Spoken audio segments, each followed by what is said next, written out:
আমাদের অঞ্চলে হাঁসের মাংস কিভাবে নারকেল দিয়ে রান্না করে ওটা আজকে শেয়ার করব। হ্যালো এভরিওয়ান, আসসালামু আলাইকুম। কেমন আছেন সবাই? আশা করি ভালো আছেন। আলহামদুলিল্লাহ আমিও ভালো আছি। তো কালকে রাত্রে 2টা হাঁস নিয়ে আসছিল, অনেক বড় বড় হাঁস। 2টা রাত্রে বারান্দায় রাইখা দিছিলাম, আর সকালবেলা বারান্দার অবস্থা 12টা বাজায় দিছে।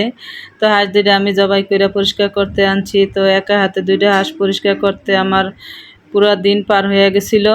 তো একটা একটা করে আমি পরিষ্কার করতেছি। 2টা হাঁস একসাথে নিয়ে লইছিলাম। তো ছোট ছোট পশম একবারে ভর্তি ছিল হাঁসের উপরে। এগুলো পরিষ্কার করতে অনেকটা সময় লাগে। যারা হাঁস পরিষ্কার করছেন, খাইছেন, তারা বুঝতে পারবেন যে হাঁস খাইতে তো অনেক মজা আর সহজ। হাঁস পরিষ্কার করে কাইটা রান্না করা অবধি যে কতটা কষ্ট করতে হয় আর কতটা সময় করতে হয়। যেহেতু হাঁস আমার পছন্দের, তো কষ্ট মনে হয় না। এই কারণে আমি হাঁসে অনেক যত্ন সহকারে আমি পরিষ্কার করছি, কারণ বেশিরভাগ আমিই খাবো। তো আমার পছন্দের হাঁস পরিষ্কার করে কাটতেছি। আমার অনেকটা সময় লাগছিল হাঁস পরিষ্কার করতে। তো একটা হাঁস আজকে নারকেল দিয়ে রান্না করব, আর একটা হাঁস রাইখা দেবো অন্য একদিন, হয়তো অন্য কোনো রকম করে খাবো। তো হাঁস কাটতেছি, আর আমার বটির অবস্থা একবারে খুবই খারাপ। বটিতে একদমই দাঁড় নাই, কাটতে আমার অনেকটা কষ্ট হয়েছে আর অনেকটা সময়ও লাগছে। তো আমি হাঁস পরিষ্কার করে একটা হাঁস ফ্রিজে তুলে আর একটা হাঁস আমি সুন্দর মতো ধুয়ে পরিষ্কার করে রান্না করতে চলে যাব। তো প্রায় হাঁস পরিষ্কার করে ধুয়া পয়সা গুছাইতে আমার 3টার বেশি পার হয়ে গেছিলো। অনেক সময় লাগছিল হাঁস পরিষ্কার করতে।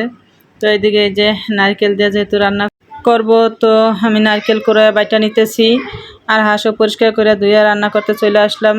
পেঁয়াজ আর তেল দিয়ে ভাজতেছি, আর বাইরের পরিবেশটাও আপনাদের একটু দেখা দিতেছি। বিকালের ওয়েদার অনেক সুন্দর। আর পেঁয়াজ বাদামি কালার করে ভাজা, এর ভিতরে আদা রসুন বাটা দিয়ে আমি সুন্দর মতো মশলা কষায় হাঁস রান্না করব। তো আমার পেঁয়াজ বাদামি কালার হয়ে গেছে। এরপরে আমি আদা রসুন বাটা দিয়ে সুন্দর করে আমি কষায় নিব।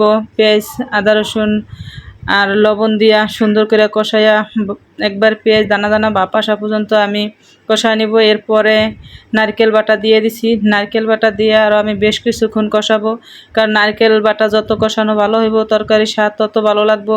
তো নারকেল বাটা সুন্দর মতো কষায় হলুদের গুঁড়া, মরিচের গুঁড়া, জিরার গুঁড়া, গরম মশলা গুঁড়া সব কিছু দিয়ে আমি আরও সুন্দর মতো কষায় নিছি। আর নারকেল বাটা যে নারকেল বাটা পানি ছিল, ওই পানি দিয়েই আমি মশলা কষাইতেছি। তেজপাতা, গরম মশলা সব কিছু দিয়ে আমি মশলাটা কষায় নিব।